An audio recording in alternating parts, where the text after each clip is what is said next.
किसी गांव में एक परिवार रहता था। परिवार में दो लड़कियां और उनकी माँ थी। वे बहुत गरीब थीं।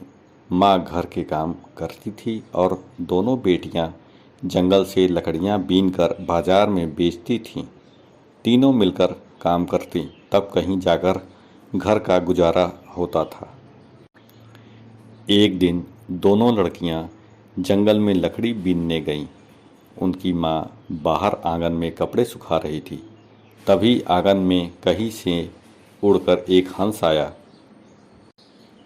पहले तो उस स्त्री ने कोई ध्यान नहीं दिया। वह आराम से कपड़े सुखाती रही। जब बहुत देर तक हंस टकटकी लगाकर उसे देखता रहा तो उसने उसकी ओर ध्यान दिया। उसने जब हंस को ध्यान से देखा तो वह चौंक कर बोली, अरे, यह तो बड़ा अनोखा हंस है। ऐसा सुनहरा हंस तो मैंने पहले कभी नहीं देखा। इसके पंख तो सोने की तरह चमक रहे हैं। वह उस हंस के नज़दीक गई तो उसने पाया कि उस हंस के पंख सचमुच सोने के थे। वह धीरे धीरे उस हंस की ओर बढ़ी, पर इतने में ही वह हंस वहाँ से उड़ गया। उड़ते उड़ते उस हंस का एक पंख जमीन पर गिर गया। उड़ते उड़ते उस हंस का एक पंख जमीन पर गिर गया। स्त्री ने वह पंख उठा लिया। शाम को जब उसकी बेटियां घर वापस आईं तो उसने वह पंख अपनी बेटियों को दिखाया। स्वर्ण पंख देखकर दोनों चौंक गईं।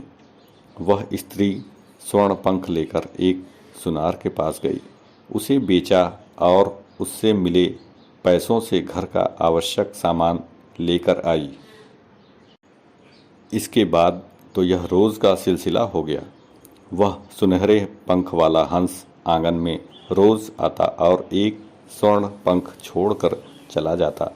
स्त्री उस पंख को बेचकर घर का जरूरी सामान लाती और बाकी बचे पैसे अपने पास जमा कर लेती। धीरे धीरे उसकी स्थिति सुधरने लगी। जैसे जैसे स्थिति सुधरने लगी वैसे वैसे उस स्त्री के मन में और अधिक पैसे पाने का लालच बढ़ने लगा। उसने एक योजना बनाई ताकि वह सुनहरे पंख वाले हंस को पकड़कर सारे पंख ले सके और एक साथ ढेर सारा धन कमा सके। अगले दिन अपनी योजना के तहत वह स्त्री घर के पीछे की ओर जाकर छिप गई। जैसे ही वह हंस आंगन में आया वैसे ही उस स्त्री ने पीछे से उसे पकड़कर उसकी गर्दन दबा दी। पर यह क्या, मरते ही वह सुनहरा हंस सुनहरा न रहकर साफत सफ़ेद हंस बन गया। यह देखकर वह स्त्री रोने लगी। उसके हाथ से खून भी हो गया और रोज़ मिलने वाला सुनहरा पंख भी गया।